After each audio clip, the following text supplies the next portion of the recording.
Alright, looks like I hit the button, so we should be making a video, another video. Yuck. Anyway, so a couple little things to do here, and I guess we will respond to some of the responses. I don't think so. Just the caliber of the conversation is just so bad, but whatever.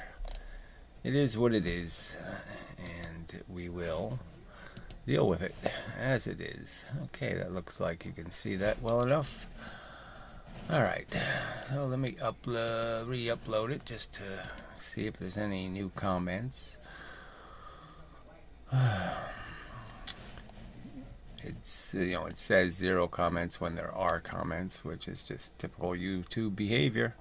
But anyway, alright, so let's play this crap first. It's only 11 minutes, but it's a pretty hard 11 minutes. So the orientation of the video is wrong, and he expects us to fix that with some sort of magic fixing thing. I suppose I could. I probably can turn the orientation of this frame. Let's just see if that does happen. No, okay, I have to do it with some other tool. So the hell with that. It's really not important enough for me to bother. Hello again. I wanted to help you, Gary. Oh, yeah. It seemed like you was having some confusion in No, I don't understanding have this any simple confusion. graph. And all it was really with these numbers is how to find the area. Right, I don't give a shit about your fucking areas and stuff, because you're just counting elements of a substance, so to speak. So m times v, which is my argument, is pretty simple. And even if you squared the v, that would be simple, because that'd be a separate amount of blocks you're creating. So that's not what's being challenged, right? I mean, you're just saying you have 2 sets of something, or 3 in a set, or 4 in a set, and then you're just saying I'll multiply it times another number, and so I have 4 of those 4s, and then I have 16. So yeah, no problem with that. It's from the very beginning, this conversation has been about an argument about what matters, time or distance. So you're just doing force times displacement here of a spring. Well, we already know you could just do weight times displacement. And we already know they're perfectly proportional. You increase the weight, you increase the displacement. So we know those numbers are always going to be essentially a square. You're just taking the same number and going to square it. The same element. So there's nothing, you're just multiplying something times itself, essentially, by saying we're just going to measure the cause times the effect. What sense does it make to multiply the cause times the effect when the two things are proportional, or essentially tied to each other, always equal, always a representative of each other? If they represent each other, then it's the same number. So what's the big surprise? That's not the argument. It's not even close to the argument. So I mean, this is just such a bullshit argument in light of the fact that I will draw it one more time just to illustrate what a despicable liar you are, to say that this has something to do with what you're talking about, when I've done this so many times. So our argument isn't about how you do math, it's about what math you do, what variables you're using. That's the argument. Okay, so I drew this numerous times. I pointed out that you have some, and I did it in both examples. So for linear motion, I did it. Okay, I'm going to roll an object. The force of gravity is being applied to the object, and the argument is the heavier the object is, the more friction, and the slower it goes, the more friction, because friction, okay, is time dependent when it's friction created by gravity. That every amount of time per second, okay, that's why the per second is on the 9.8 meters per second, okay. The reason why it says per second, the whole reason it's there is because, yes, it's a constant force per a unit of time, not per a unit of distance, per a unit of time. And I pointed out how, well, if you roll the object and it goes 4 times the distance, well, it only uses twice the time. It's only 2 units of time. So the obvious argument is if you're going to scale this or do a proportionality or do some sort of mathematics to it to create some new entity, energy equals, well, the energy is going to equal the mass, okay, not times the distance, times the time the mass was being affected by the force, the time-dependent force. And so the gravitational argument is pretty much the same argument, okay? What's going to matter when you go this distance through gravity? Is it going to matter that it's okay, it's 7 units of distance or whatever it is? Is that going to matter? No, it's going to matter how fast did you go through the gravity. If you go slow, you get sucked in. You go fast, you don't barely get bent in your path at all. And we know from all the physicists that, gravity, I launch something and it falls to the ground. All the physicists will tell you that this velocity doesn't have anything to do with this velocity. They're functioning completely independent of each other. That used to be called, what's the word they abuse so much now? Not symmetry, the other S word, I think. Damn it. One they use for their entanglement. What's the word? Well, I'll worry about it later. But the fact is that this action of gravity is independent of this action. It just doesn't. The two actions aren't interfering with each other. This one will continue doing its thing in this direction, and this one will do its thing in this direction. Okay, and the two will not affect each other. The same thing's happening here, so you can't make some argument that because it's going faster, it's bending the gravity or bending the space or some other kind of crap. It's just about the time. So that's the argument you've just evaded, okay, ignored, and then you expect me to care about your arguments? Come on.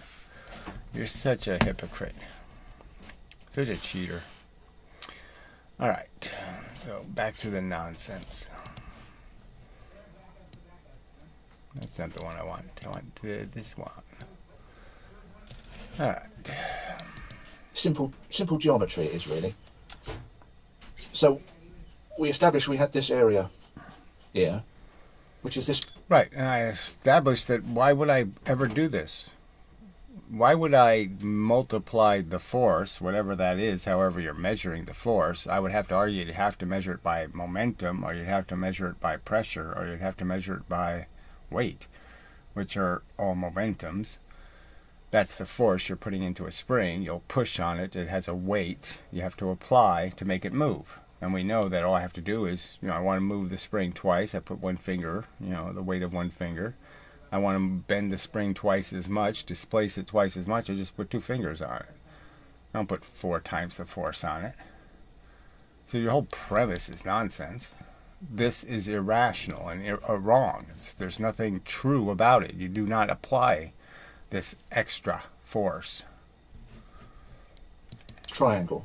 And you can see that it's a right triangle, meaning one of its angles is a right angle. I don't know, you're putting it on a piece of graph paper and then you're like almost not rationally connected to the graph paper or your lines that you've drawn. So you have a 2 here, but you have a division line drawn here, which really is kind of irrational. So you ought to have at least established the divisions you're talking about so we could talk about actual squares and everybody could just understand that, you're just creating a multiplication. You're just multiplying this number times this number. And obviously that means you're just saying if I have 5 here, then I have 5 5s, then I have 25. Is there something else going on? And this area came about because we were going along the displacement or the movement, the stretch or the compression of the spring along this axis, and the force applied up here. And that was another thing. You were somehow denying that the further we stretch the spring, that there's more force not required, of course. I'm saying that there's no force required. That's right. It's the same force. I add one mass, spring compresses. I add a second equal amount of mass, the spring compresses twice as much. I don't have to add any more than that. I just add one set and then two sets. There's obviously, you know, I mean, I'm not even going to... Anyway, so you get this triangle. Yeah, you're not going to, because you can't make an argument that that isn't exactly how it works. So again, you're going to keep saying that somehow it took 3 times the energy to push the spring the extra distance when it obviously doesn't. Because I can obviously make it go to that position by just dropping an equal amount of energy onto the spring. I want 200 pounds. Well, yeah, I put 100 pounds on, and that's not 200 pounds. And put 200 pounds on, that's 200 pounds. That's not complicated. Numbers come about. Well, how do you find the area of this triangle? This triangle represents the work done. So you say that's what it represents. I'm saying exactly the opposite. I'm saying that's a fallacious definition of work. It's nonsense. It's idiotic. It's silly. The work done is square 1 plus square 2 plus square 1 plus square 2. If you add one mass, then you get 1 deflection, that's 2. If you add 2 masses, you get 2 deflections, and 2 is 4. You don't get 8, you don't get 16, you don't get any nutty numbers. It's very simple, because you can see that because it's a right angle triangle, this square here, if we can find the area of this square, you see. No, I don't see it at all. It doesn't make any sense at all. 2, 4, so you're adding 4 forces. Is your argument, and you only got 2 displacement. So clearly I'm saying that's irrational and nonsensical, because I know I just add 2 weights. I know all I add is 1 weight and then 2 weights, okay, and I've gotten my 4. So what you're arguing is garbage. It's not 4 times 4, it's 2 times 4, if anything, if the 4 is at all relevant, which it isn't. It's 2 times 2. It's, you know, one mass gets 1 unit of displacement. 2 masses gets 2 units of displacement. We can then half the area, and we'd have the area of this triangle, wouldn't we? So how do we find the area of this square, Gary? Well, let's say that this length here measures 2 units, measurement of 2, and we say that this side has to be, because it's square, has to be another 2. Well, did that make any sense? This side is 2, and only this tiny distance is 2? Did that make any sense to anybody? It didn't make any sense to me, so I don't know what you're talking about.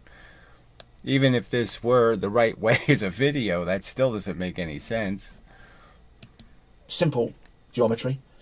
2 times 2 is 4. To get the area. Yeah, so 4 would be here. 2 times 2 is 4, and you would have that mean 16 little squares, so that's kind of bullshit. But whatever. Again, you're still not getting the argument. This is not rational. Multiplying the cause against the effect could never make any sense. It's not a real thing. Okay, you have to measure, you have to multiply causes times causes to get an effect. You can't measure, you can't multiply a cause times an effect. Area of the square. That's how you do. So once you've got the area of a square, Gary, you half that area and you get the area of this triangle, you see. Well, I don't even know why I'd bother. Why would I bother with the half? Why would I think that's relevant?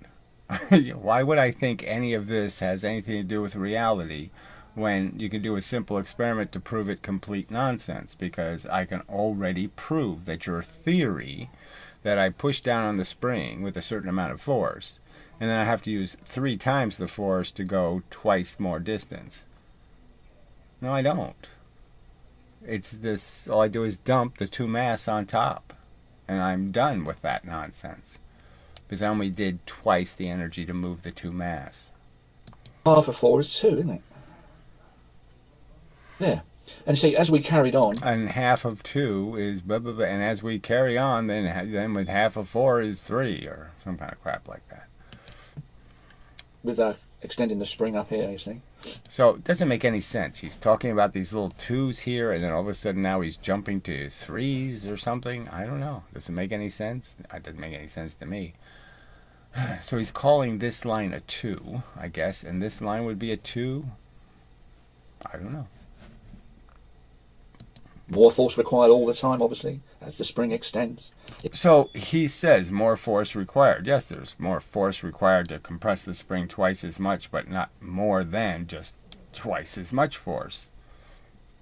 It needs more and more weight applied to extend it going. Now we've got this area. This is another right-angled triangle, Gary, you see? This is another right-angled triangle. And if we look, there's a big square here now, Gary. A big square. Yeah, we want to find the angle of this triangle. If we can find the angle of this, the area of this... So the area of this is 4. 1, 2, 3, 4. So, but whatever. I don't know what you're talking about. Your drawing is incoherent. Sorry. It's just plain incoherent. All right. And the simple argument is, again, there's no point in me multiplying a weight times what the weight causes to happen. It's not rational. It's not an answer that anybody could ever use for anything.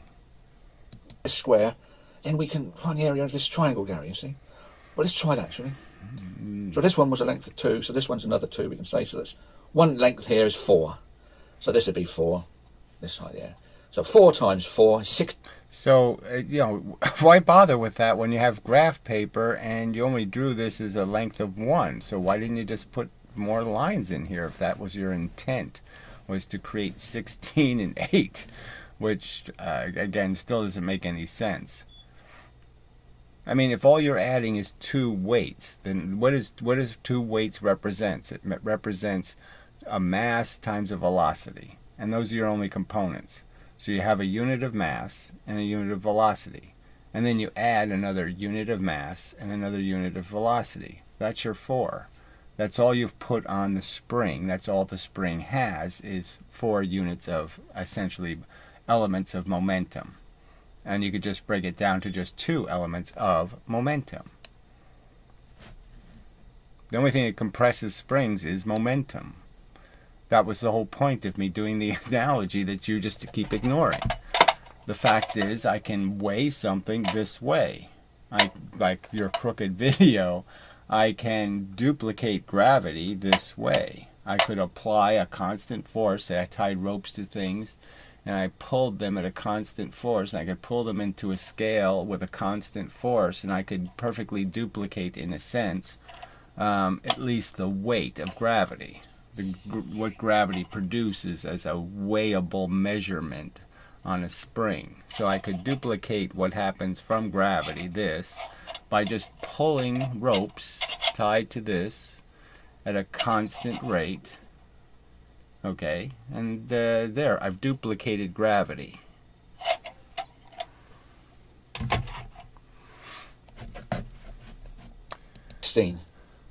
Half of 16 is 8. See, that's where the 8 come from, Gary. Whatever. Yeah, totally irrational. Thank you. Don't need your information. That's how you find the area of this big triangle. Okay, I just thought You should have just said it's 16, and then I'm taking half of it for whatever weird reason, for which I have no clue why. And why do you think that's a right answer in some universe somewhere? Where did any of this ever get proven? Where did you prove it is at 8 energies? Where did you prove any of that? Oh, that's right, you didn't bother. show you that because that's going to be very useful for you to know basic things like that. The main point of this video is... the main point is to do some kind of cheap ridicule rather than actually illustrate anything rational in the realm of how the physical universe actually works. I've got a question for you. So he can ask questions I'm obligated to answer, yet he won't do what I've insisted or requested that really needs to be done.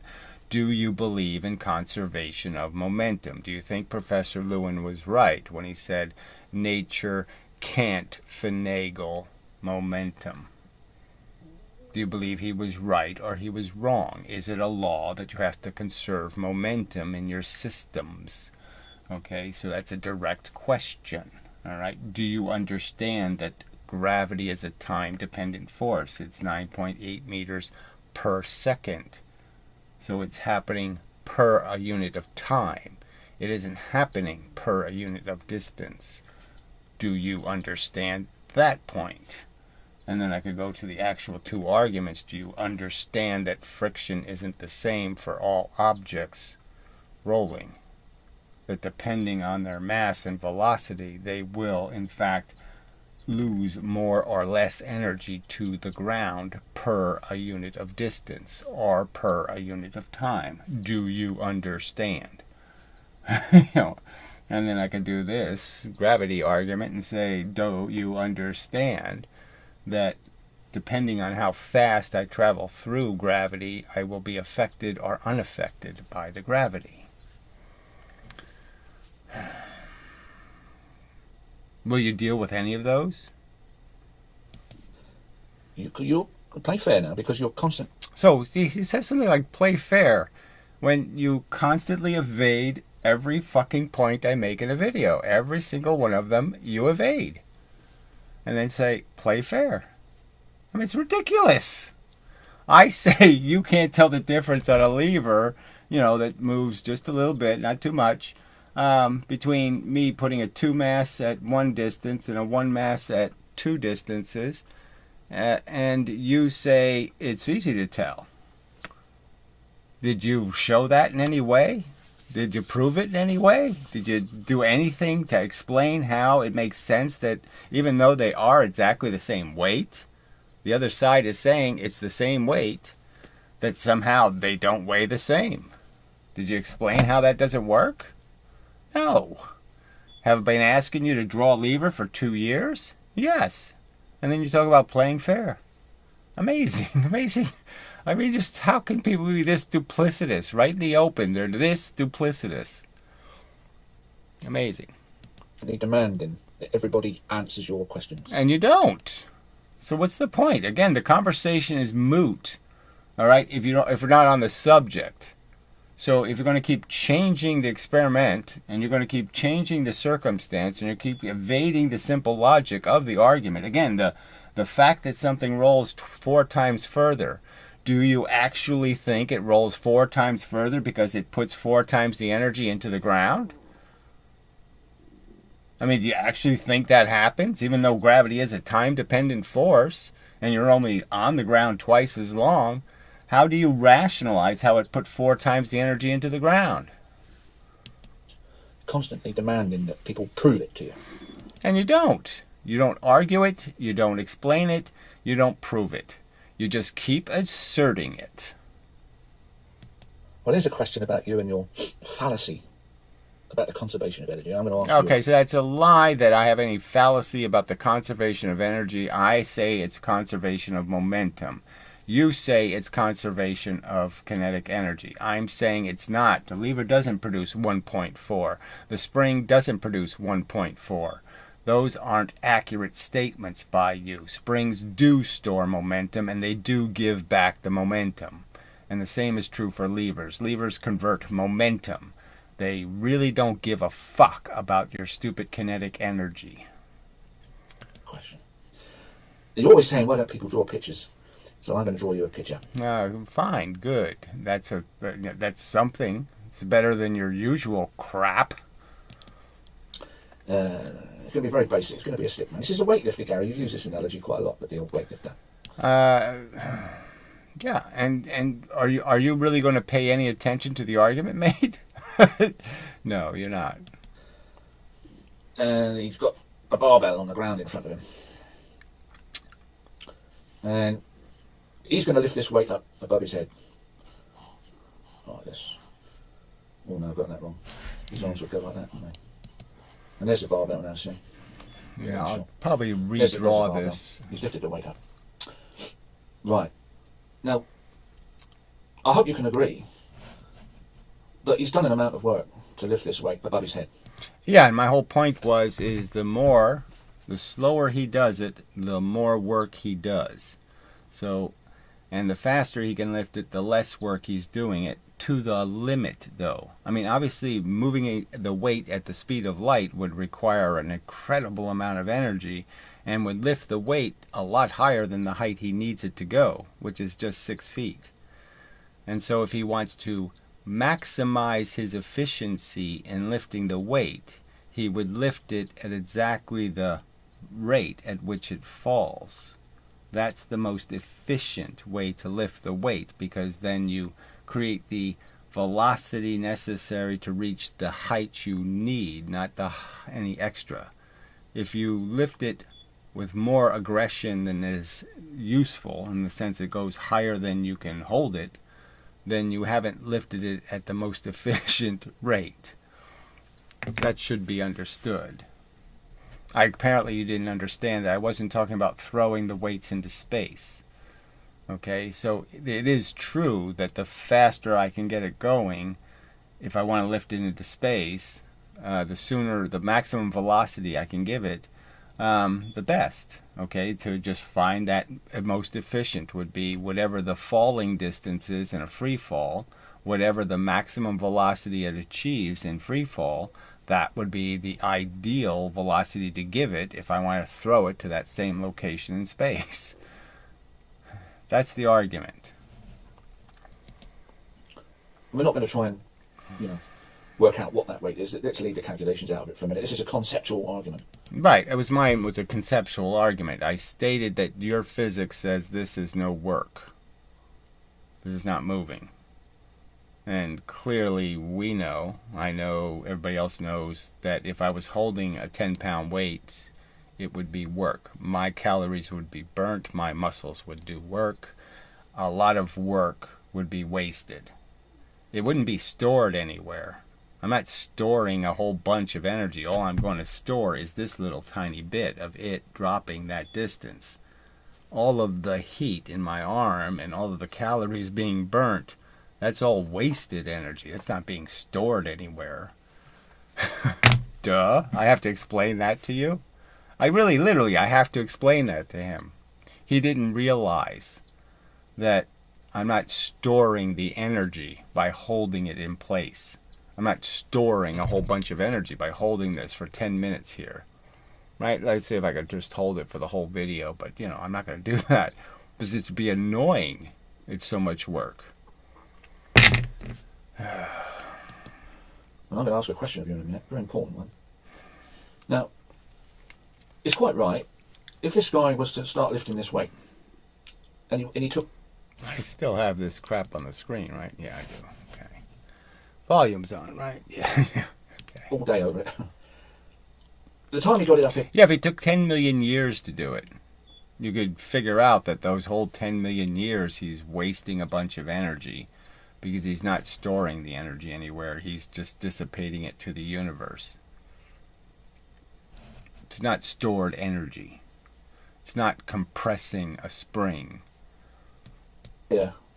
He's used an absolute shed load of energy. I mean, if he survived... So he concedes the argument. He'd use a shitload of energy if he lifts it slowly. So why are you arguing with me, retard? He's going to be sweating and he's going to be steam coming out of his ears. He's used a shed load of energy to get that weight up by taking all day over it. But he has done the same amount of work. So again, there's no point in talking about work as being just one kind of thing, okay? So all we're talking about is how high he lifted it. No, I'm saying work isn't how high you lift it, isn't how long you hold it. It's how much energy has to happen for that to happen. That effect, okay, isn't directly proportional to the work you do or the force you apply.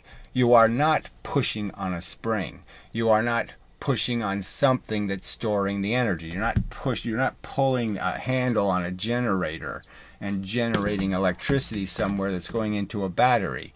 That's not what this work is. This is complete waste work.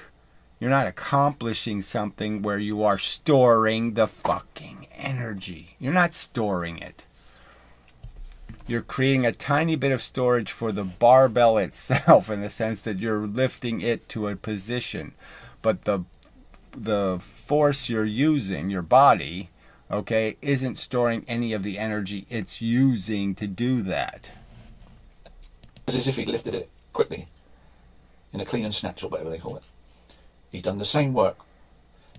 Okay, so he says again they've done the same work. They really haven't done the same work in terms of calories burnt, okay, in terms of energy expended to place the object in the location. So the simple argument is that you can put something somewhere efficiently, or you can do this. I could have my rocket go this way and that way and this way and this way and this way and this way and this way and this way and this way and this way and this way and end up here.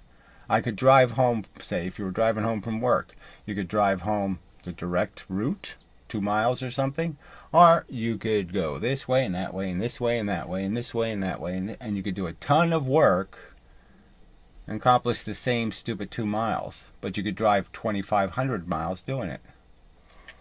That's the obvious and simple argument I was making, that there's efficient ways to place the mass in the location, and there are incredibly inefficient ways to place the mass in the location. He's expended a hell of a load of energy, Gary. Oh, yes. Now bear with me, my question's coming up to you. And it's a question about the conservation of energy. So again, he's saying I have to explain why all this energy the guy used doing it the inefficient way, that is, all the gas you wasted going sideways, getting home from work, why that energy doesn't show up when you get home and you look at, somewhere you compressed a spring or something. You accomplished something. No, you didn't accomplish anything. It was completely wasted because instead of doing it the efficient way, you did it the inefficient way. You deny the conservation of energy. So, fuck you. For this very good reason. Now, would you agree? Let's establish this first. And obviously you can pause it and say yes or no each time.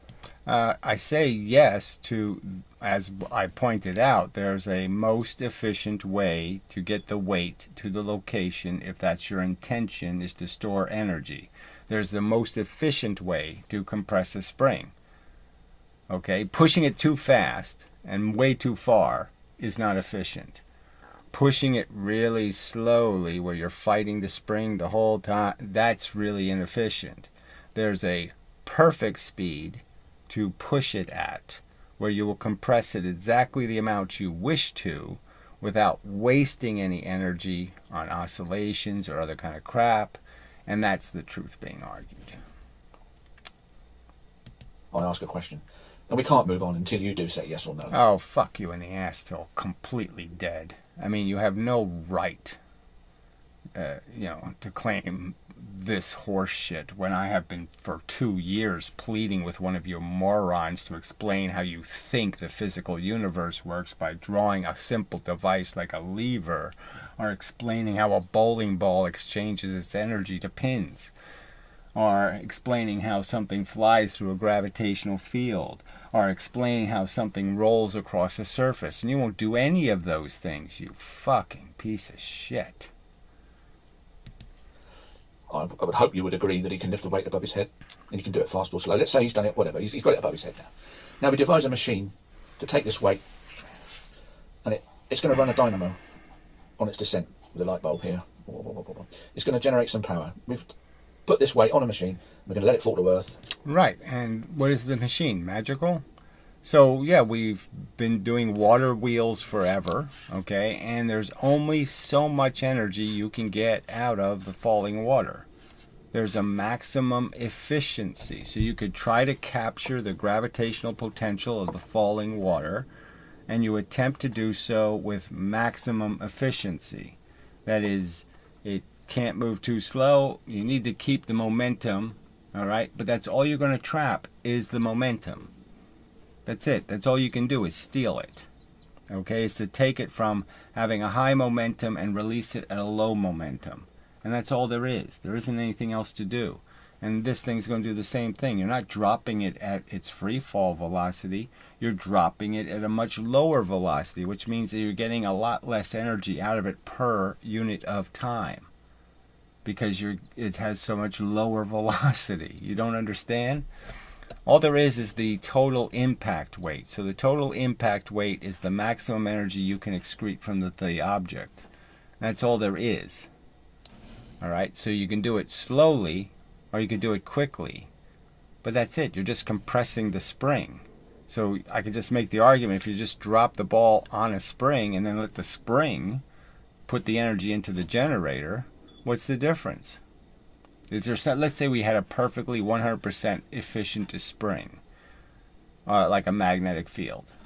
You You let your object push into the magnetic field, right? A negative magnet against a negative magnet.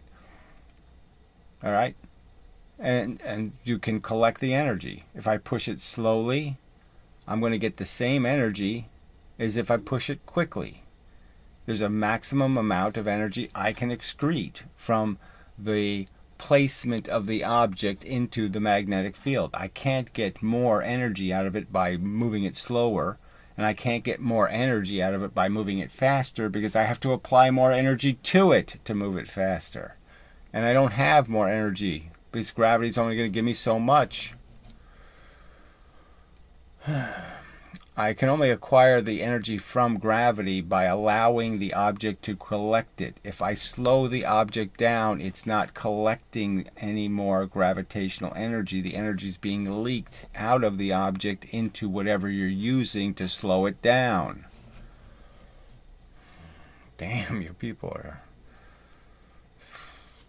thick. Yeah, I'll just say that. You're thick.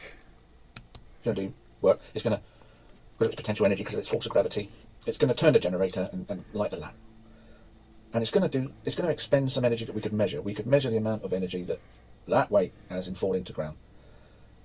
Yeah, and the whole argument to it is what you're measuring. You're measuring just as they have called it a joule, okay? Measuring the energy of something falling, all right? And it's a watt, okay? So you're measuring the wattage, or you're measuring the joules of energy that you can excrete out of the object. And my claim is that you can only excrete, like Galileo's ramps, you can only excrete the momentum it has. You can take away its momentum, but that's the only energy you're going to have at the bottom is the object's movement. You can't collect, okay, the stopping energy. The energy that you used to slow the object down, you can't collect. Do you agree with that, Gary? Do you agree that that could be done and we could measure the amount of work done, or if you don't like that language, the amount of energy that we can get out of this falling weight turning the generator?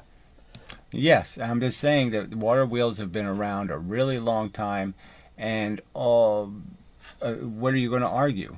That there's an infinite way of making it more and more efficient to get more and more energy out of it, or there's in fact a maximum amount of energy you can excrete, and that's it. That's all there is. We're going to come up with some answer. We're going to come up with some answer. Right, and the answer is going to be you're going to get the most energy out of it by allowing it to free fall and hit the ground and collect the energy at its highest velocity. Answer. The amount of work. The amount of energy. Okay. Yes or no? Okay. Well, let's assume I'll be kind and I'll say you've... Yeah, just, you know, fuck you. What a creepy case. People are just such creepy pieces of shit. Said yes. So far. So, yes, have you answered any of my questions? So let's just understand, he has not answered a single question I have posed in any of my videos. Do you believe in conservation of momentum? Do you believe it's a law? Do you believe you have to do it? That if you do a lever example or some other spring example, that you have to explain where the momentum goes if you destroy momentum to preserve your precious kinetic energy.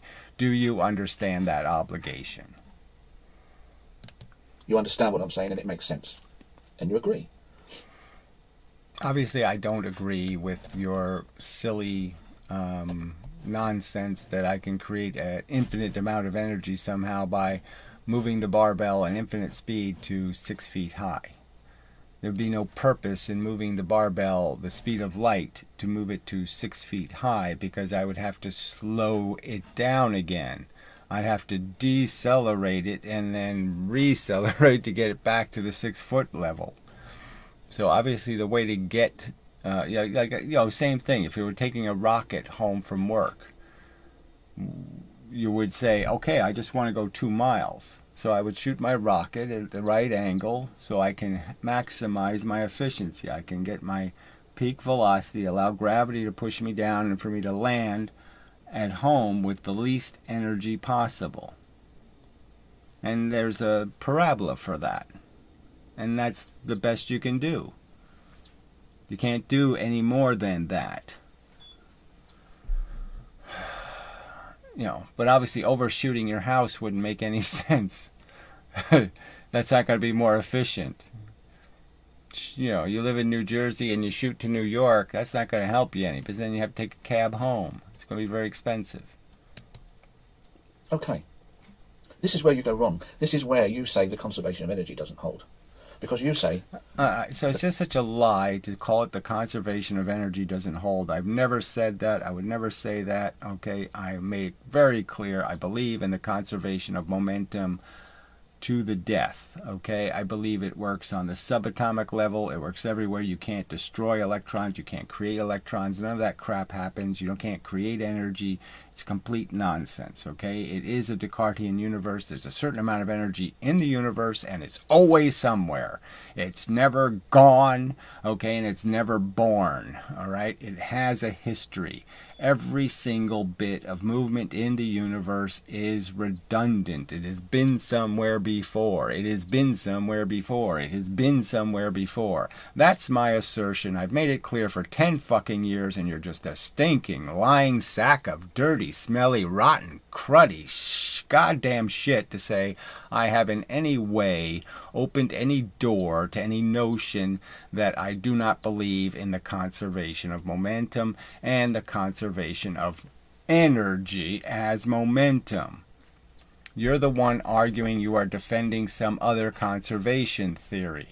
You're the one who has to explain how, no, it's conservation of kinetic energy. Okay, that's not what the physics professor said. So again, do I really have to keep playing the Professor Lewin video until you actually deal with what he fucking goddamn said? You lying sack of shit. Are you going to say Professor Lewin doesn't believe in conservation of energy? Because he explicitly told you, yes, you can fuck with kinetic energy, but nature cannot finagle momentum. I mean, you're just such a liar. This guy, by lifting the weight quicker, he does the same amount of work, but he expends less energy. Now at this point, we're getting the same amount of energy every time. So this is only about the spring compression. So if you want to efficiently compress the spring, which is the same as lifting the weight, the best way to do it is at the same rate at which it would accelerate an object. Okay, so to get it to that, to lift that mass to that point. So you just use its rebound speed would be the same as the compression speed. So whatever the speed is, that say you put a one mass on a spring compressed to a certain level and you let go, whatever the velocity is of the one mass, the maximum velocity, well, that's the best velocity for you to push the object into the spring at. By him lifting the weight up and then letting it fall on the machine. Now what happens when he keeps lifting the weight slightly quicker each time, using less energy? Right. Slightly quicker each time, implying that somehow if he lifts the weight quicker than 6 feet high, you know, he lifts it to 8 feet high, that somehow he'll gain advantage. Well, he would if he intended to go 8 feet high. Then he has in fact gained greater efficiency. But if he doesn't intend to be at 8 feet high, then no, it's a waste of energy because he has to drop back down to 2 feet. Drawing the same energy on him. Quick, less energy, same energy. Do you not see a conundrum here? There's no conundrum. There's no problem. I'm not going to lift the barbell at the speed of light and shoot it all the way to the moon. And then say, well, that's a lot more energy. Well, of course that's more energy. The point is per mile, I didn't spend much for it, though. That 6 feet I got really efficiently. Okay, because the further I go, the more efficient gravity gets. Per foot, per distance, because it's obviously not about distance, it's about time.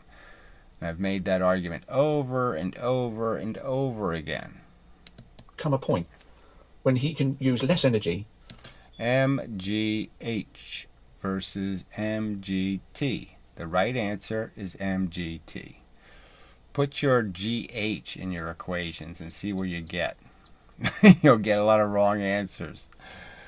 By lifting the weight, then he can retrieve from it, turning the dynamo. Now what do you say to that, Gary? How do you get around that? At what point stops him? I mean, I could just compare it to the perfect straw man definition in a dictionary somewhere. I mean, it's such a straw man. That's not my argument. So again, fuck you. That's what I say to that. If you're saying to me, okay, well, let's compress a 10-pound spring, and then you say, well, you say that if I throw a wrecking ball on it, a 4-ton wrecking ball, that it's more efficient. I never said that. Fuck you, it's idiotic. Why would I throw more than 10 pounds on the spring if I just wanted to compress 10 pounds worth? That would be stupid. Him lifting the weight and expending less energy than he can get from dropping it on the machine. And what are you going to say? What are you going to say? What I drew. I said the faster I go through a gravitational field, the less the line is bent. That's essentially a definition of efficiency. Let's just say the more the line's bent, the less efficient. So I'm saying to you quite clearly that if I'm going through a gravitational field, the faster I go through it, the more efficient it is and the less bending I'll get. The less I'll have to correct with any of my energy the path that has been distorted by the gravity. So clearly that's what I'm saying. Clearly. And that's clearly how the real universe works. This is why the conservation of energy holds. Because by your thinking, we would have free energy. You cannot get around it. This amount of work... All right, so do you think he made that argument that somehow there's free momentum somewhere and that free momentum is created by anything I said or anything I suggested in the rational realm? No. I obviously know that moving the barbell quicker, pushing a spring quicker will not make the spring compress more. I mean quicker in the terms of putting the pressure in over a shorter period of time. It's an amount of weight. Time, okay, this isn't a gravitational argument. This is a force argument. If you can put the force in slowly, you can put the force in quickly. Doesn't make any difference because the force you're fighting is the resistance of the spring. It's the same amount of work every time. No matter how fast or slow he lifts it. It has to be the same amount of work. So it's not the same amount of work because you're not using the energy to compress the spring. You're just wasting it going paths you don't need to travel. The energy is not actually accomplishing the task of lifting the weight. The energy is accomplishing the task of holding it against gravity. Again, if I hold this against gravity, I'm doing a bunch of work. Am I storing any extra energy anywhere? No, I'm not gaining more. I'm not storing more. I'm just wasting my energy, holding it in place. Retard. It's not going to pushing the spring. It's not pushing the spring. If I pushed on a spring and just held the spring, am I gaining something? No. Am I losing something? Yes. Because we get this amount of work here after dropping the weight. It has to be the same. If it didn't, we'd have a free energy machine. Again, it's just a ludicrous example that it doesn't matter how you drive home, it's the same fuel. It's not. It matters how you drive home. What path you take will make a difference regarding how much energy you use.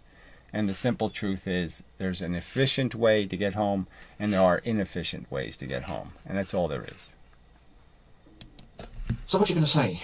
Yes, he can use less energy up to a point. And then there's a point where, it's going to be the same amount of energy. No, there's a point where you overshoot the compression of the spring. If I push a spring and it's already all the way compressed, I can push on it with sledgehammers. I can bang on it all I want. I'm not storing any energy in the spring, okay? I'm not gaining anything. So if you lift the weight higher than you intend to let it fall from, if all you're going to let it fall from is 6 feet and I lift it to 8 feet, well, then what good is it? It doesn't do me any good. If you're just going to put it back down to 6 feet. But how fast he does, I don't know. But I want you to answer this, Gary. I want you to go to hell. Fuck you. Stop claiming this is not on the question, which you usually do. Liar. This is the question you've been addressing. I mean, it's a disgusting lie.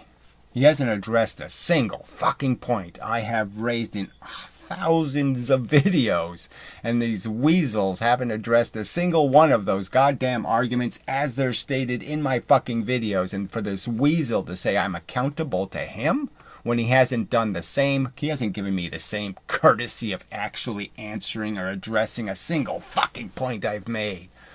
What a fucking piece of human garbage.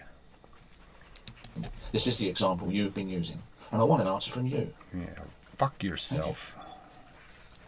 You stinking, lousy, lying piece of crap.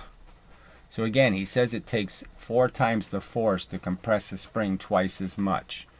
Clearly, I made in the last video the simple argument that no, it doesn't. I just add 2 things. So if I want to compress it this much, I put 1 thing on it. I want to compress it twice as much, I just put a 2nd thing on it. It's only twice the force. It's only twice the energy. It's only twice the energy to lift those objects onto the scale. So it's just a complete pile of crap for him to assert it's 4 times the force to compress a spring twice as much. It clearly is not. Alright. Now we'll see if there's any commenters. Ugh. Let's see. Mark Static. I don't know what this is. FB Stillet. I don't know what that means.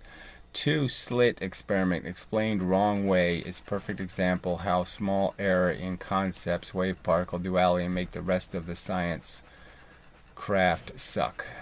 Yeah, and that's the sad part, is every single one of the elemental choices. Again, it's like Benjamin Franklin accidentally. I mean, it was really just an accident. He had no way of knowing. He knew there was a positive and a negative, right? He knew one was excess and one was less. But he didn't know how to determine which one. So he wrongly assigned plus and minus. So you can understand how they got that one wrong. But again, they never fixed it. So now Maxwell's equations have current going this way and voltage going that way, which makes absolutely no sense because they never fixed the wrong assignment of the electron as being the object that's in excess. That's the plus object. In the sense that the plus and minus polarities happen to coincide with the electrical concept of the extra, and it is the extra electrons. And so the assignment would have been better, okay, if you have it correct in the sense that it's an excess of electrons. All right, and they never fixed it. And it's like every single time they've had a choice, they always choose badly. Wave particle, choose badly. Bent space versus real force, choose badly. I mean, it's always bad choices. Anyway. Morning. Hey, we need a cure against scientism. Oh, I don't. What does that even mean? Flamange guy. What the fuck is that? Where are common sense practitioners? I don't even like anything about that conversation. Practitioners. It's like sounds like holism or something. We need to chew on more leaves. Get back to nature. I don't even know where that comes from, but I don't like it. I'm just letting you know. Yeah. Okay. I see Ian made a new video. Smells like trouble. Oh, well, I don't know. Did he make another new one? This one was pretty bad, so there's another one to rag on. This is great stuff. Couldn't even imagine better electricity expert teacher. I wasn't talking about electricity in this video, but whatever. Gary would eat Tesla for breakfast. Facts. Well, whatever. I think Tesla was an incredibly interesting character, but yes, he was nuts. Okay, he was really, he thought he was, his birth was special because, it was almost like the Natural movie, because a lightning bolt hit the house or something when when he was born, and, all kinds of wacky theories.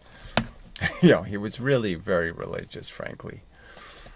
All right, so that's all you got, you people? Jeez, you're not really doing much of a job here. All right, so, I'll read these comments and I'll see if there's a new video. Good question, Ian. So it's just an amazingly moronic. What's the question I have to answer? Is there a preposterously ludicrous way to lift the weight? Yes, there is. There's the answer. Yes, you can lift the weight in all kinds of ludicrous ways that would completely waste energy. You could pick up the weight and spin around in circles with the weight before you hold it up. That would be silly and ludicrous because you would have wasted a bunch of energy. Because your little machine won't collect that back. Oh, damn. I look forward to his response. Yeah, my response is, I want to vomit. You people are just amazingly dishonest, ludicrous. Why is this the human race? I mean, can anybody show up and do anything with integrity ever? Can any of you show a kernel of integrity somewhere? Some kind of dignity that you wish to preserve? Do you have any honor at all? Or are you just you're just such cheaters? I mean, are you identity thieves in your spare time? I mean, what other kind of lows will you go to in terms of cheating the truth and distorting reality? Oh, putrid pieces of garbage. All right. I think the second half of the extension, twice the force, does more work. So again, it just doesn't make much sense to say, okay, that the 2 mass on the spring is doing anything more than twice the work. It would be ludicrous to say the 2 mass has 4 times the energy. No, it only has 2. It only falls twice. I mean, you can go through all the same arguments, okay? There's just no point with you people. Therefore, the second half of the spring gives a larger portion of the velocity to the object. The fact that the maximum velocity will be dependent on you allowing something to gain the extra momentum is a truth. If you stop something from going faster, it can't gain more momentum, quite obviously. So you are reducing how much momentum it can take advantage of by going faster. But there's still only so much pushing power. So again, the argument is whether I take the energy fast or I take the energy slow doesn't really change how much energy is available for the taking, would be the underlying argument. For the weights fall and gain the same momentum,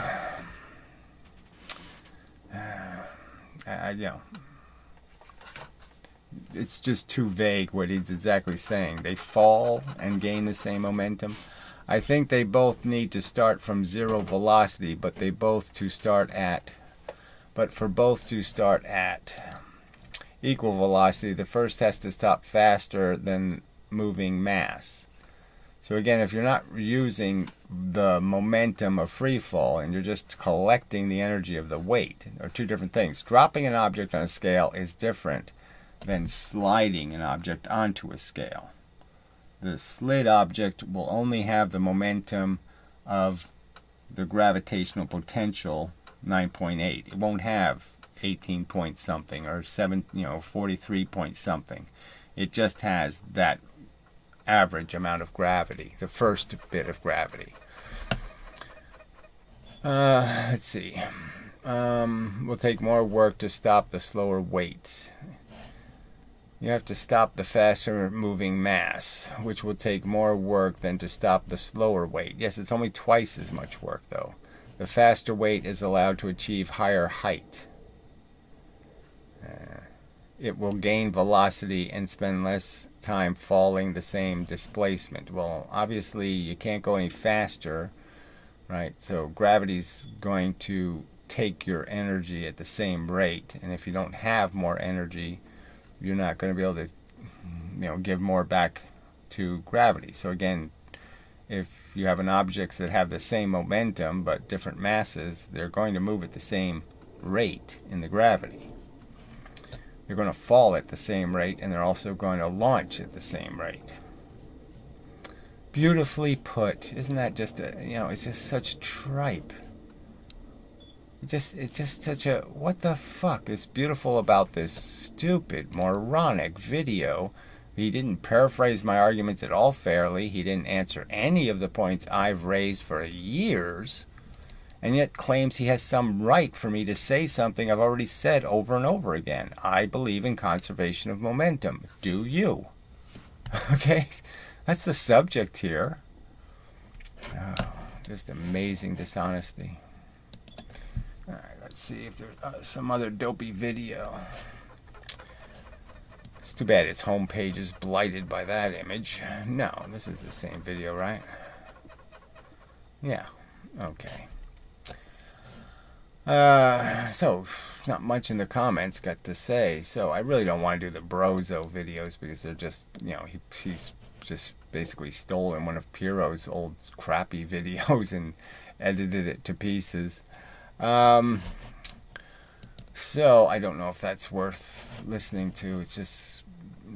Piero is so harsh and stupid. It's just so obnoxious. Well, let's see if the commenters have anything. If they don't have anything to say, I'll have to just think about what I want to do with my time. Because we've been over this, these fake definitions of the reality. Let's see. Yes, I came in the middle to the video. I shouldn't comment much. Yes, I guess so. Because, you're not even close to being on the subject. But whatever. I'm not much for, reckless comments. Reckless commenting. It's not one of my favorite things in the universe. But it is true that without comments, then I have to do all the work. And that's not one of my favorite things either. Alright, I guess we'll have to play some of the Piero video. But again, it's all falsely premised on these fake equations and, that I'm disputing overtly that they ever get right answers in any of the important circumstances. So, I don't know what to say. Well, again, I really can't help you. So, sorry. All right? If I have to tell you what to say, that's me doing the work again. So, I did suggest that, yes, I will provide, I'll make my own little question comments and, I'll create that all ahead of time. And then I can basically have the conversation with myself because me talking about it to myself was probably better than me talking to you people. But that's not my fault, that's, sorry, that's just, more evidence that the world ain't working very well. Space atoms. Do you think space can be quantized? Well, obviously, I've already my whole fucking. I just don't even understand people. They're just so. God damn! I'm telling you, the entire universe is full of quantized energy. Okay, all the photons are made of it. All the gravity is made out of it. Everything. Magnetism is all made out of. It's all the reflection of this density of energy that's in the universe pushing all the shit together. That's why the shit is moving together. It's being pushed together by a big giant field of quantized energy. So yes, space isn't quantized. The energy in it is quantized. Oh, fuck.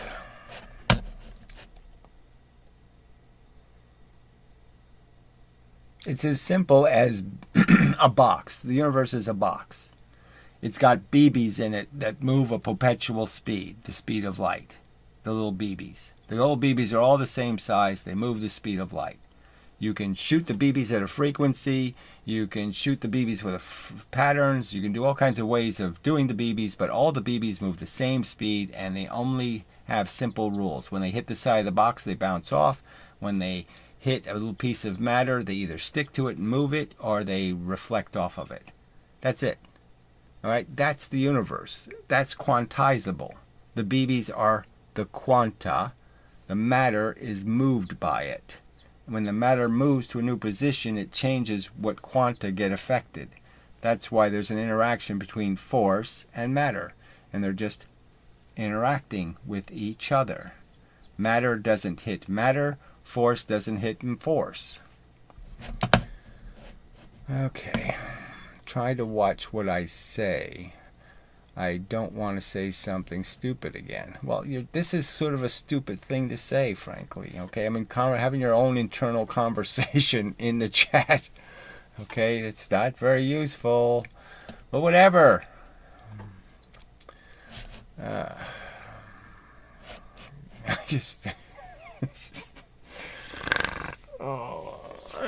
Okay. Face palm, and then I'll get over it, and we'll move along. Oh, God. It's difficult being on this planet. Final thing is I was going to talk. Oh, he's so obnoxious. A shitty microphone. All these years. Couldn't get a decent microphone. Anyway.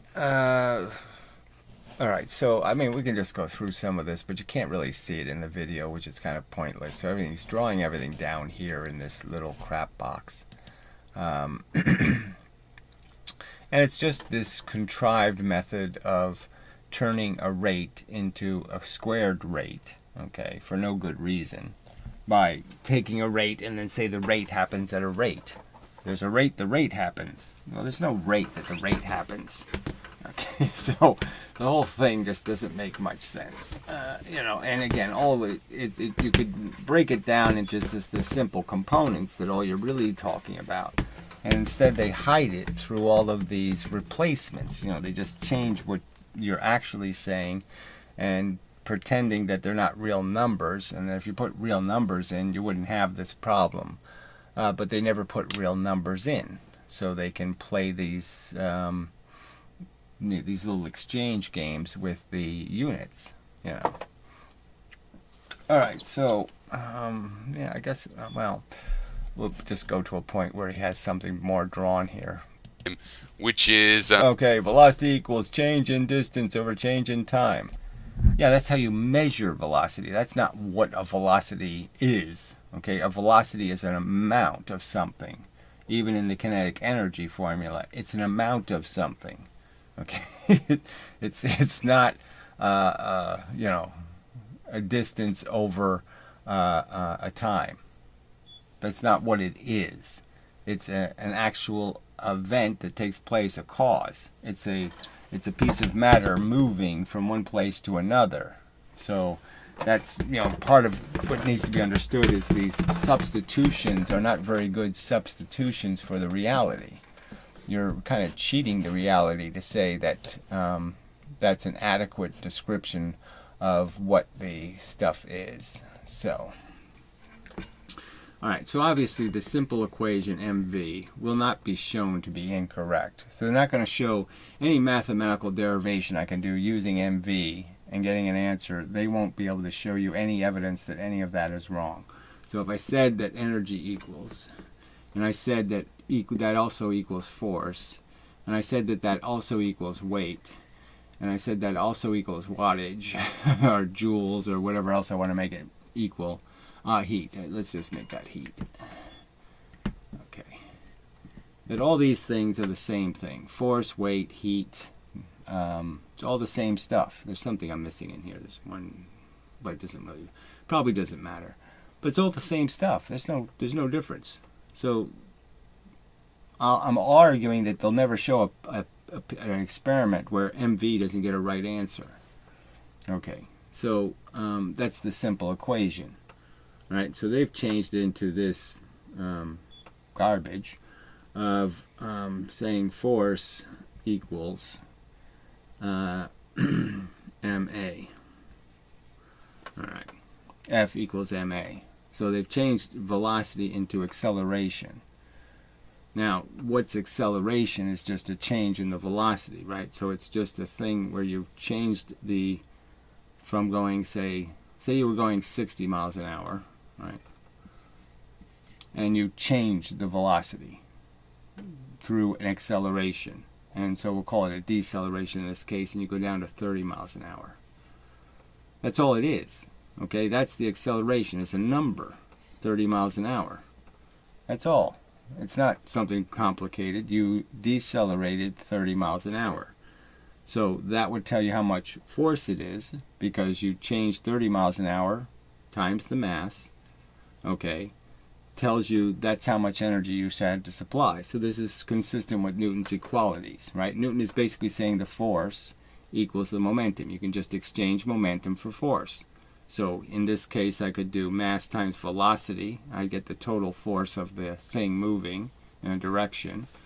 And I could say a counter force was applied, and I get the correct answer by just multiplying it times how it changed this force.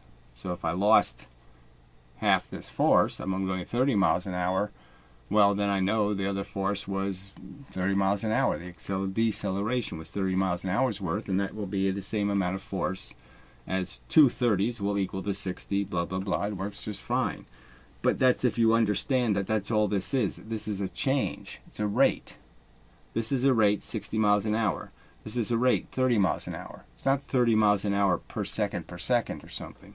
It's just 30 miles an hour, or second in this case. It's meters per second. So this is 60 meters per second. This is 30 meters per second, to put it in the right units.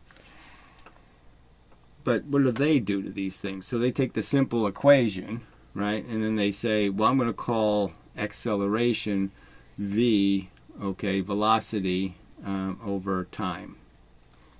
So I'm going to say that the change in the velocity, okay, over a change in time, right? Is it time or distance?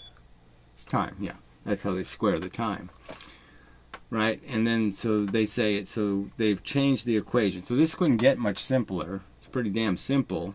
I mean, the MV is even simpler, right? Because it's really just measuring a velocity change. You're just saying whatever the velocity is at the force. If the force changes by 30 miles an hour, the velocity, well, then I know the force is 30 miles an hour times the mass. So I already know what the force is. Well, anyway, so they change it to this crap, okay? And they say that's what the A equals. So then they're saying the force equals m times this equation. And then they go a step further and say, I'm going to change this delta V, this change in velocity, and I'm going to make a new equation for the change in velocity. And so I'm going to say that velocity equals, what do they use? Change, okay, distance over time. So the change in the distance it travels over a unit of time. Right? Now, what unit of time am I using? Are these the same units of time? I mean, I could test this over a period of a half second. I could test this one over a period of 10 seconds. So they're not even guaranteed to be the same unit of time, because they're just tests to see how fast it's going. I'm just testing it. I'm saying I'm going to take a certain amount of distance that the thing travels, and then I'm going to take a certain, little hunk of time, and I'm going to say how far to go in that unit of distance over that unit of time. But this time number could be anything. It could be 10 seconds, it could be 20 seconds, it could be 50 seconds. So these two t's aren't even the same t. They're not even the same number. And yet they're going to derive this equation. So now they've got this preposterous equation, right? So then they go to m equals dt. I mean, change in distance over change in time over time, right? So they've put another fraction in here for just no good reason. And then they use that as a justification to say, well, if I further play with this mathematically, I can just say this is time squared. Right? So then I can just say the m times the d times time squared. And that's not exactly what they do. But anyway, they just use it to say it's squared time, because there's two t's here, so they just square it. There's no reason to do it. It's not logical, because you're just multiplying a rate. All you want is the rate of acceleration. You don't want all this. You don't want a rate of a rate. This is a rate already. And by putting it in this formula, you're making another rate. So you're rating a rate. It doesn't make any sense. You can't say it has a rate of 9.8 meters per second, and then say and times 9.8 meters per second or something. It just doesn't make any sense. Why am I multiplying two rates next to each other? That's not what this formula says. This formula is mass times a rate, either the velocity or the acceleration, but not both of them. And they're essentially turning into both here. So I'm just saying it's a mathematical contrivance. There's no logic to it. This gets right answers, MV. Okay, and understanding the V as being either in the form of an acceleration, okay, a changing velocity, or a constant velocity. And if it's a velocity that's changing, then you know that at every moment the velocity changes, the momentum is changing, and so then you can do your more fancy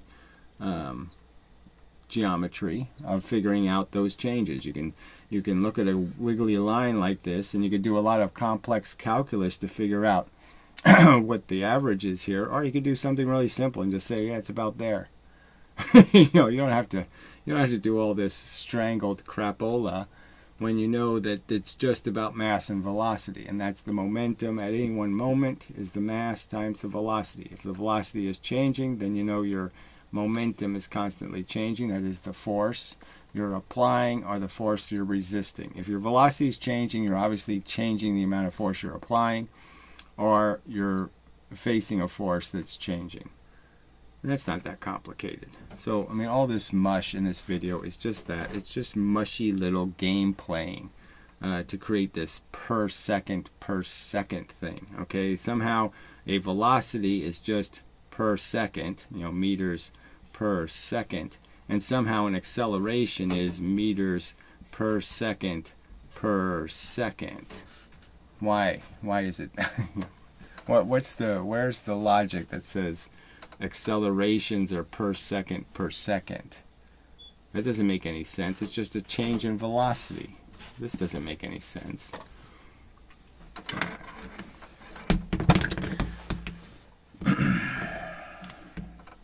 So I don't know what would happen, like I said, if you could convert their formula and just say, okay, if they're going to play this game, I could then replace the MV, all right, or the MA, force equals MA. I could change that into MA, I could change that into GH, in terms of a gravitational equation. I wonder how they could pervert that into this double fraction bullshit. The simple height times the gravitational constant. But anyway, just garbage, frankly. So I really don't want to play this. So I'll just read the comments, maybe. Change in velocity over the change so in time, poor right? So that's in unit analysis. A little bit drunk. D over t squared, because there is let's see, d over t squared. So there's where you got again the y. It's mass times acceleration. Why is it t squared? What sense does that make? The acceleration is d over t squared? No, it isn't. If I calculated that out, it wouldn't make any sense. Squaring the time and then divide it into the distance it traveled will tell me how fast it's going? No, it won't. It's not going to give me a right answer. Alright, so yeah, that's really enough of that crap. So we'll just read the crappy comments. One criticism to Piro. In the equation v equals dt over t, it gives you the average velocity. For a constant velocity case, the equation is fine, but when the velocity itself changes in the span of delta t, things get really dicey. Well, whatever. Of course, the formula is always stated to be for a constant force, or in cases where it's not a constant force and the acceleration is being changed. Obviously, they're just using this in the form of the gravitational circumstance. That's when this applies. Because, yes, you can't really apply it to anything else. Okay, when I bang two objects into each other, all right, let's find a better object. I can't sit there and go, well, what's its acceleration? Oh, I'll take this tiny little bit of distance and I'll measure how fast it was going in that zillisecond. Right in that little zillisecond? Yeah, I'll see how far it went in that zillisecond. None of this is applicable. It's just absolute garbage, okay? It's being at all helpful in explaining anything. All that's going to matter is the velocity that this goes going in, and then the velocity this goes going out, and the velocity this goes going out. All of this bullshit that you're going to do some equation based on the acceleration and deceleration isn't going to happen. You're not going to be able to do any F equals MAs. That's not going to happen. You're going to have final velocities. That's all you're going to have. Alright, I'm indebted to you for taking the time to make those corrections. I would imagine Piro simplified things as far as possible in order to not frighten off someone like me with too many complications. I'm just starting out. Oh, this is just such pathetic crap. He claims he can't do math, and yet he's defending math. It's just hilarious. I will have to dwell a while on what you've cleared up in order to access whether what I so far know. Do you know something, or thought I knew? Do you really? You know, again, it's just such bullshit. It's so wishy-washy. He's so arrogant, and yet he's sitting there basically saying, I'm a doofus. Why is anybody listening to me? Why don't you add that sentence? Why is anybody listening to me? Because I don't even know what the fuck I'm talking about, is what you're just saying overtly here, you retard. It's sufficient for my needs for the time being. It's just about what I believe. John is understandably insistent that I need to do more equations. Yeah, John's a lunatic. He thinks the 3M company has a secret power source. Why don't you call him on that and ask him, could you show me the evidence for the secret power source owned by the 3M company? The secret 3-mass power source? Something I have resisted my entire life, even as a spark. A burn and trash and burn is what you were, no doubt. I had to drop out of the maths bridge course at the end of the 4th year, which was given to us as a privilege in order to qualify for the next stage. Many wanted to proceed, becoming electrical engineers like Holiday did. No real evidence of that either. Sadly, I was completely lost. I mean, who wants? Yeah, I don't really care about all this whatever crap of his little silly personal life. What got me through was my natural ability with subjects itself. I mean, that's just bizarre. Like he's some sort of intuitive knowledge man. For what is a better way of putting it, i.e., so long as I wasn't expected to do too many equations, whatever that even means. Obviously, Britain had a desperate labor shortage or something. They weren't putting the bar very high. All right, so it's just all this bullshit. See, but somehow I was able to grasp. Who cares? What I mean is, I don't remember any electrician sitting down in a van doing phasor diagrams or hysteresis curves. Well, they're sort of important, frankly. Despite the mind-blogging complexity of some of the jobs they attended. With me in tow as a low apprentice, mainly holding a torch steady for them or fetching tools. So he admits he didn't get too far, but whatever. I think I've mentioned before that I was accused of cheating exams, brother. Anyway, I've got off the subject completely.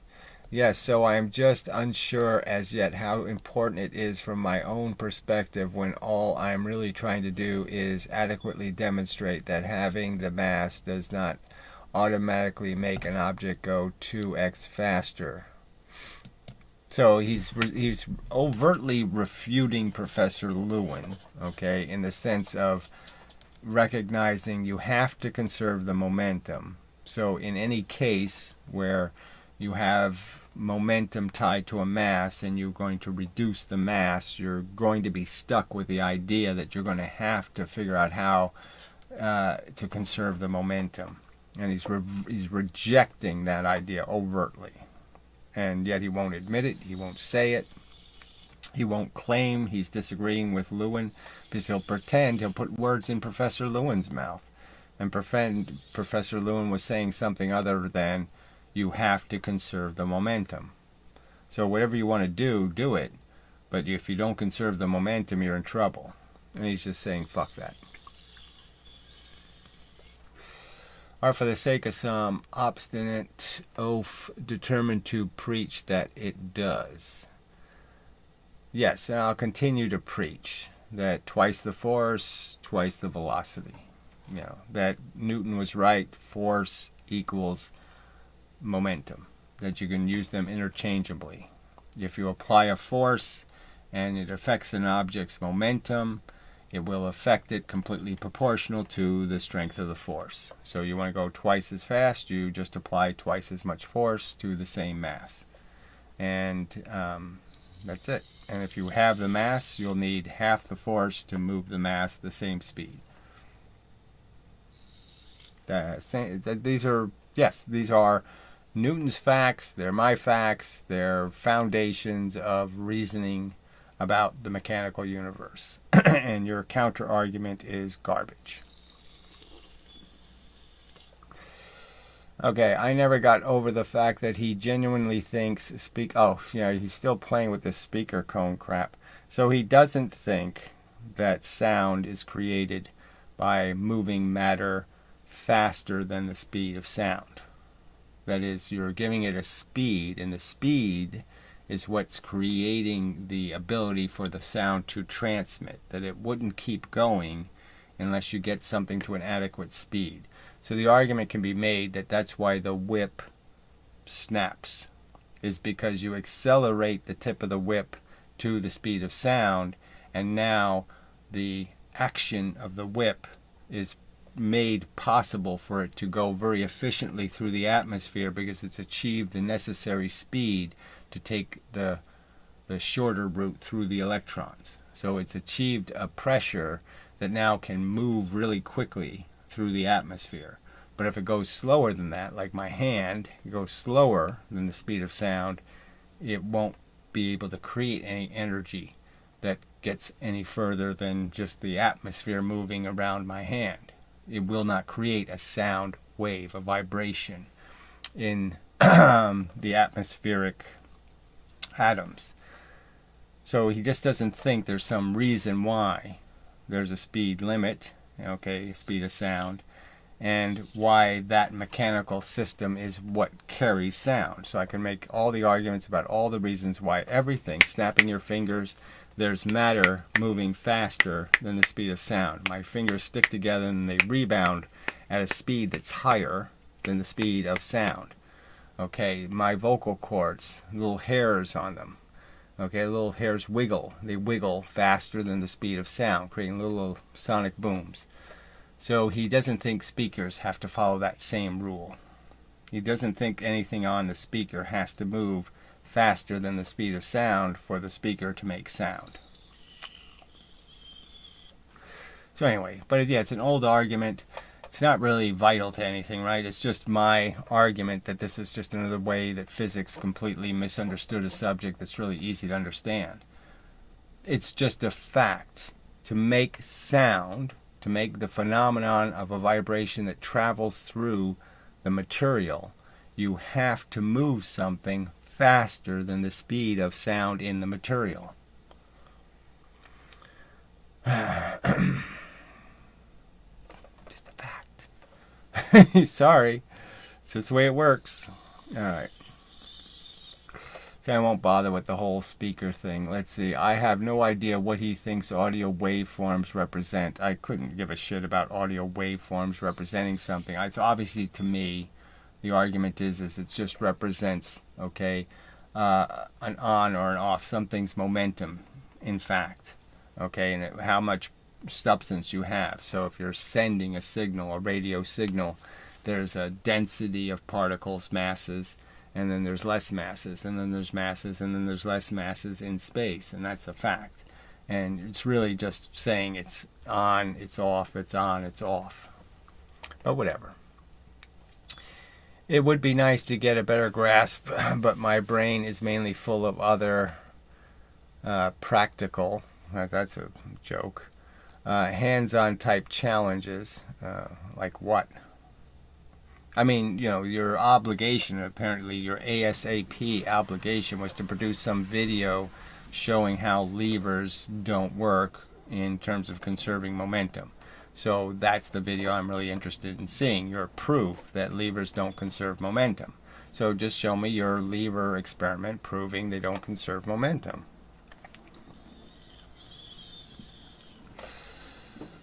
Okay, hands-on type challenges, and I don't have a great deal of time, except all this time to type an awful lot of crap, of spare time to make quantum leap, as it were, math-wise. But I shall certainly look into your and John's lessons and see how far I get without depressing myself. You may not be able to relate to it, but for me it is something of an achievement to finally understand the parts that Piro taught me up to this stage. So I don't know what he taught you. I mean, how to fractionalize something that shouldn't be fractionalized, I suppose. I mean, you could just solve for the equation. You didn't need to keep it in the equation form. You could have just solved for it. You could have just said, well, what is the change in distance over the change in time, and just turned it into a number. And then you could have been done with the whole slop.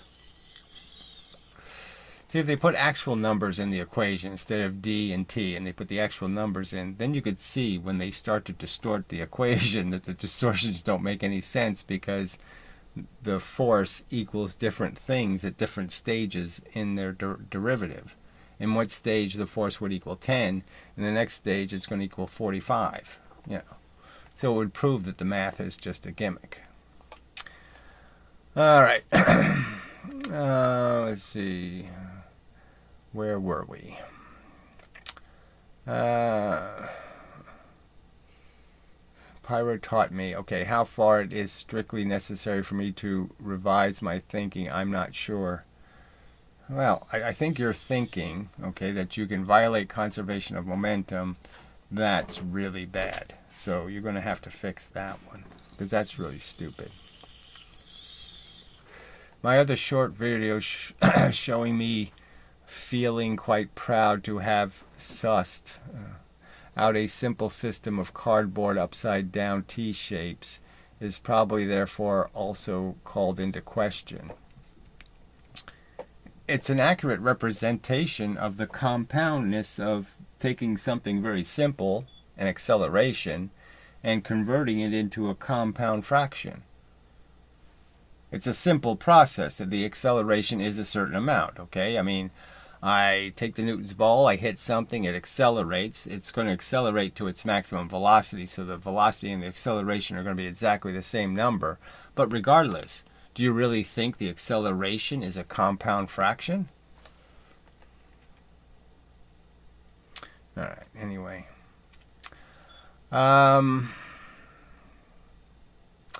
Let's see. So instead of commenting on his other video about his other video, he's commenting on this video about his other video. I've not yet had a chance to check whether anyone has pulled me up over errors in that. Well, it's pretty simple, so I don't know how it could be any errors in it. You're just rewriting the pyramid of bullshit in a different form, but it's the same pyramid of bullshit. Let's turn an A into a D T over a T, and that somehow makes sense. I'm happy to be corrected though, but if what I've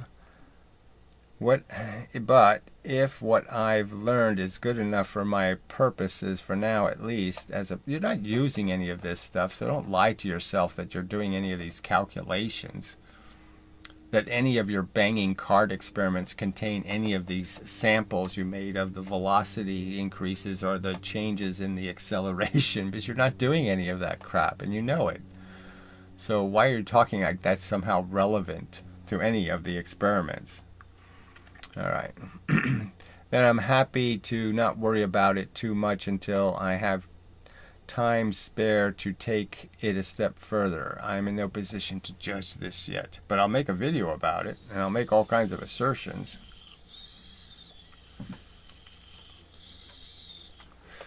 Amazing. All right. I was wondering if it is a bit like worrying that Ohm's law does not apply to reactive loads, and so it should not. So I should not teach it to anyone who's essentially a beginner without stressing the complexities of power factors and impedance, which apply to inductive capacitive loads. Well, capacitive loads is the interesting one, because that's the one where they fuck it up, basically, because they use the wrong equation and claim that the capacitance is storing much more energy than it actually is. But regardless. But I was always wondering if that is the case, not stating it as a fact. It may be an invalid comparison. Well, all the formulas are qualified, so all of them have to be qualified that they don't. It's just like me stating that the faster you go, the more efficient it is to get through a force. If you want to oppose the force with the force doing the least damage to you, the best strategy is to go fast through it. All right, you want to get less rain on you, you run across from building to building really fast, and you'll get less rain on you. You walk really slow, you get a lot of rain on you. Okay, so yeah, that's not too hard to figure out. And you can use those analogies in these other circumstances, but they are qualified to the sense that, well, if you're trying to get from building A to building B and you go so fast that you end up at building C, yeah, that's not going to do you any good. I know how busy you are, so your detailed comment is much appreciated, and there is no need to respond to this long, meandering comment back, just a chain wagging reality. I don't know what chin wagging. I don't know what that means, but whatever. Really. So he has all this stress and all this limits of his time, but he can talk all of this storytelling. Oh, Faith. Oh, Jesus. Thank you for your thoughts, Mr. Bro. Mr. Bro. Oh, goddamn. I didn't miss anything. Mercy Bacoops. Oh, fuck. Morons. Anyway, so this John Walker guy is selling a whole different theory. So, gravity gives you also 1/2 term, potential energy mgh. When the object is standing on your closet, what? Kinetic energy MAS. So S is some new thing he invented. So S really is distance. It's just saying it a different way. Yeah. But whatever. Fuck this shit. Yeah, he's a lunatic. Okay. Oh, he's got his little diagram. Let's see what the Brozo says. Thank you, John, for reminding me of your helpful chart. So that's just a pile of shit.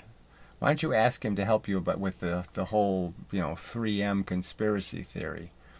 It becomes interesting and easier to motivate myself when I realize nature behaves in a particular way that I had never investigated. The so-called 1.4 thing. Right. The thing no other physicist on Earth says happens. So he's invented the new 1.4 thing. And I don't know. We'll see what happens, whether he can prove the existence of the 1.4 thing. For instance,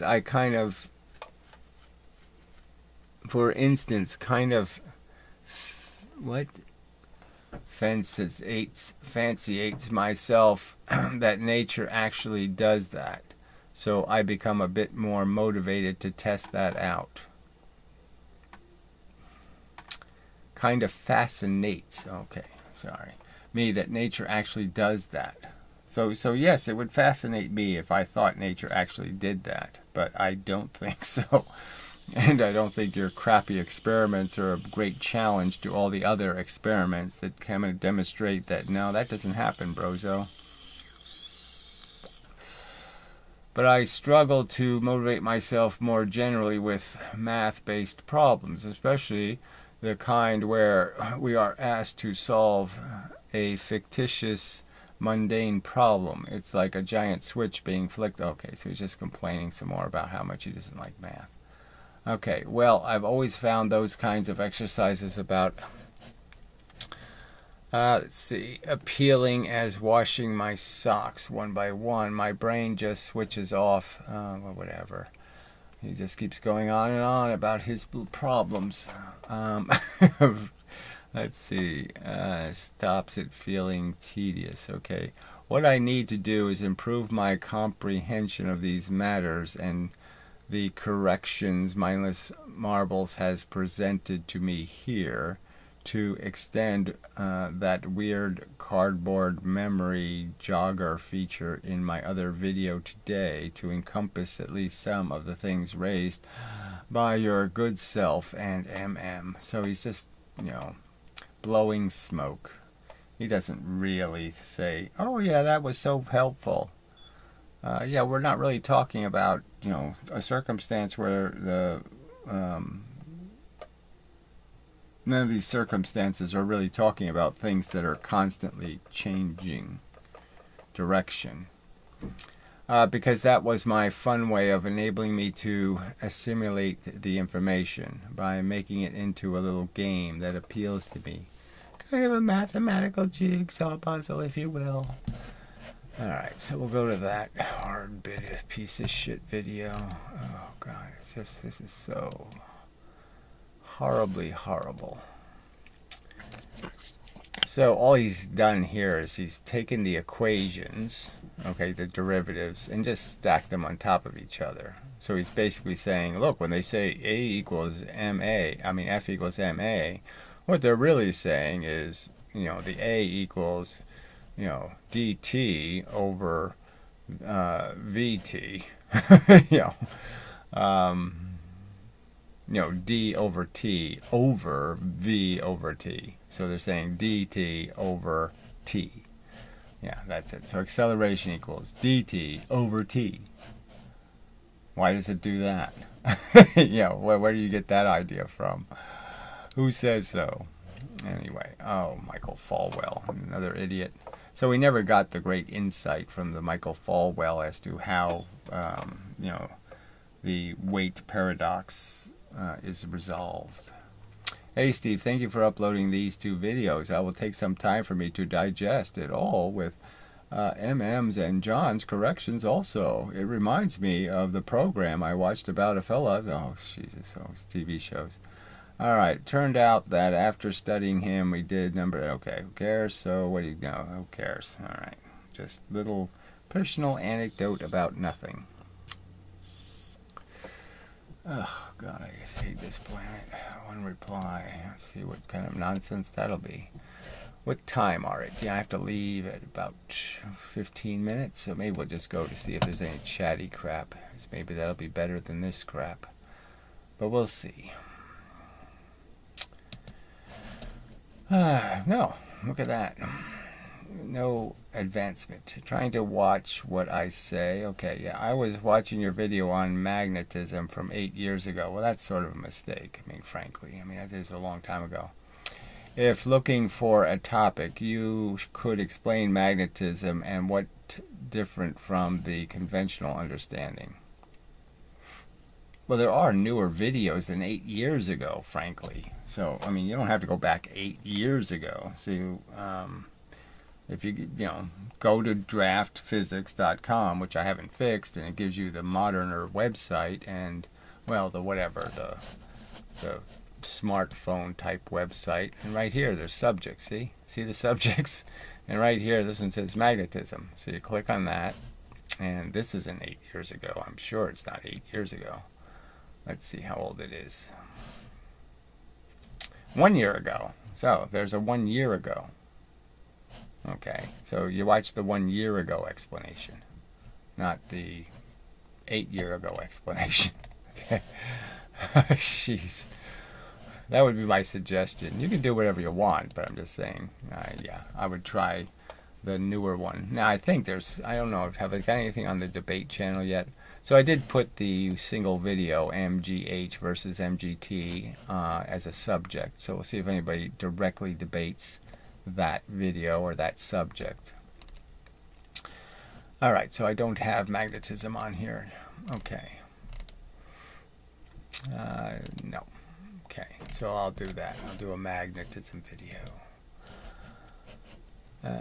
for the debate page. And go through the 80% of the subject of magnetism I have conquered. There are still a few pieces of magnetism that are a little bit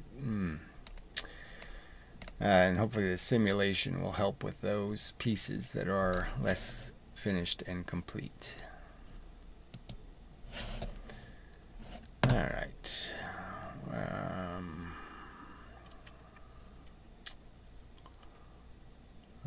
what the fuck? Oh, that moved. Okay. Let's see. If harm is shown, I don't know what that means. It was YouTube recommended. Oh, okay. Well, I wouldn't pay much attention to that then.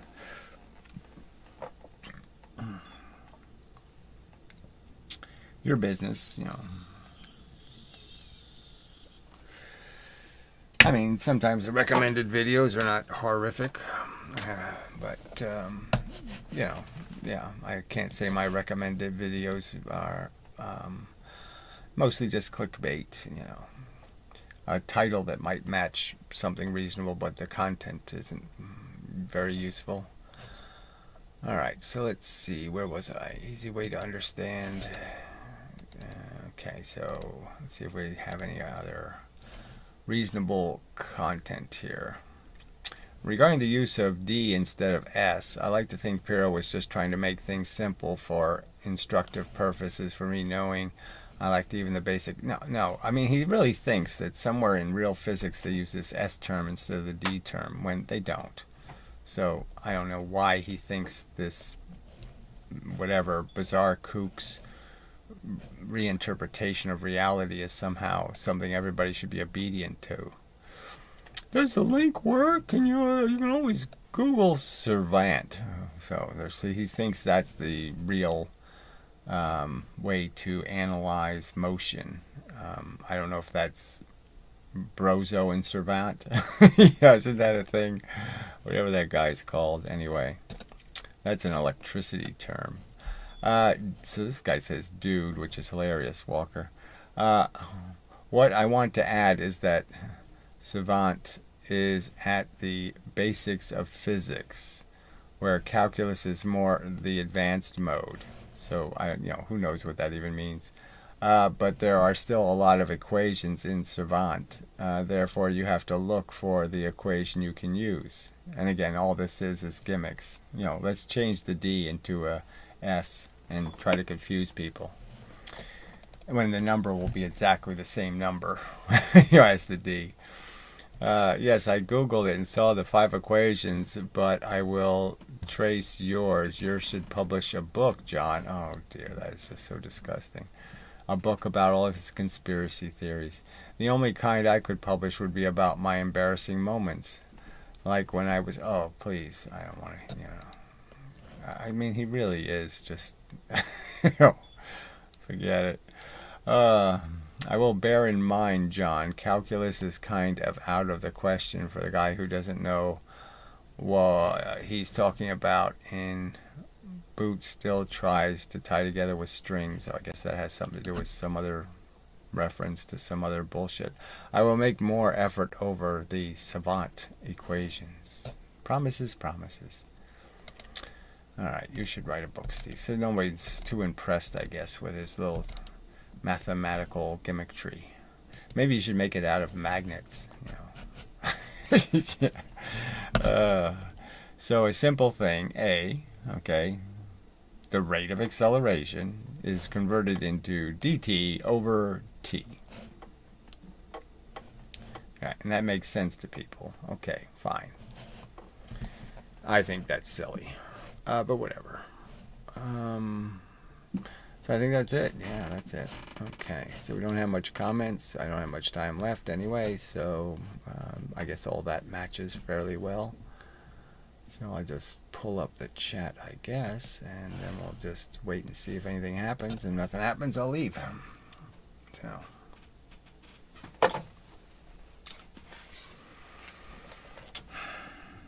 I mean, the fact that gravity is 9.8 meters per second.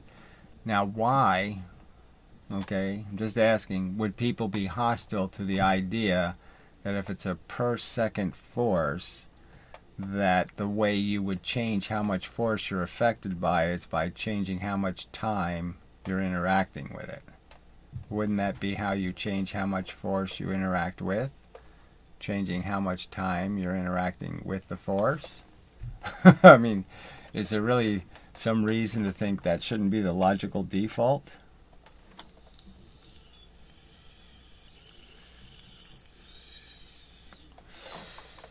I don't think so. Alright, so you can't see the little chatty window, but it's not really all that. Yeah, you know, sometimes when the YouTube reprocesses the video, it does take a while for the, hey, it's not letting me, oh, but you're clicking the wrong thing, retard. Oh, okay. Alright, so I do that. I guess I could put the stupid this back on, and I could just go to the live page, and we'll see how many people are floating about, which apparently isn't many. That's not the right page. That's not it. Is this it? Or is this it? That's it. Okay. So what does it say? 6. Yeah, that's pretty bad. How come the number isn't here? There's usually 2 numbers. Where's the other number? Is it there and I just don't see it? No. That's weird. Guess I'm missing something. Oh, okay. It doesn't have analytics on for whatever reason. Okay. 5. Just 5 viewers. Oh, well. Isn't that too bad? And such. Yeah. So, maybe next time. And such. So I guess there's little expectation of any real interaction. So that's not what I want. I want this one. Yeah, that's the one. All right. Also, thumbs ups have reduced. Well, whatever that is. Okay, isn't potential energy mgh describing the force something would have if dropped from a height? Yeah, and it's describing it as 4 times as much force than it actually has, because it only goes twice the velocity. 4 times the height, it only goes twice the velocity, it only takes twice the time, and it only weighs twice as much. So you can sort of get the idea that obviously that's the wrong answer.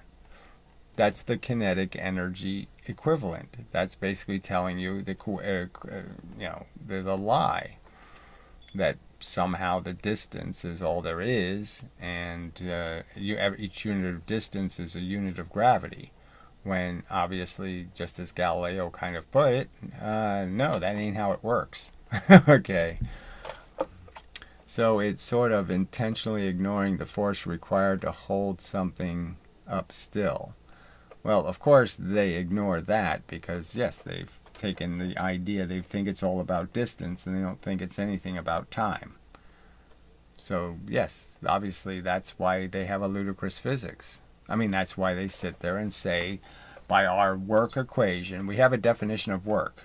The definition of work does not include this being work. So holding this does not mean I'm doing any work.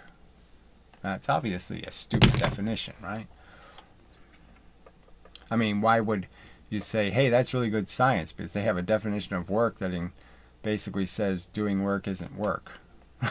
Yeah, well, that's not a very good definition then, right? When you know you're doing work and they tell you you're not doing work, you should be saying, oh, man, I don't think they're too good at this defining thing. Yeah, I don't think they get it, because that's work, frankly.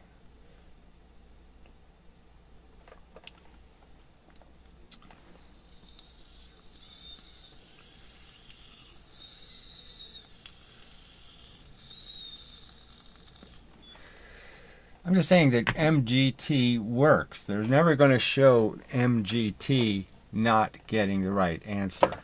So if you use MGT in space, when you're flying by something, use it. All the places you could use the formula, MGT will always give you a good answer, where their silly theory says you're not doing any work when you're holding something up. MGT tells you you are doing work, and it tells you exactly how much work it is, because it's telling you the momentum is basically the 9.8 meters per second times your mass.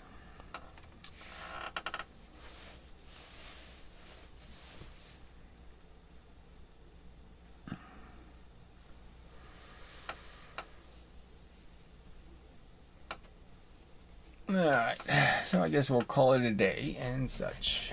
So, till the next time and such and so forth and whatnot, this has been draftphysics.com video presentation. Debate physics also. Like I said, it's Not a very complete website, but it does have the most relevant videos on the subjects and blah blah blah. Should be at least more updated videos, frankly.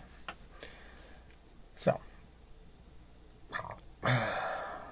light, matter, and motion, that's a good video. And that's why I put it here. So, good video about all the subjects.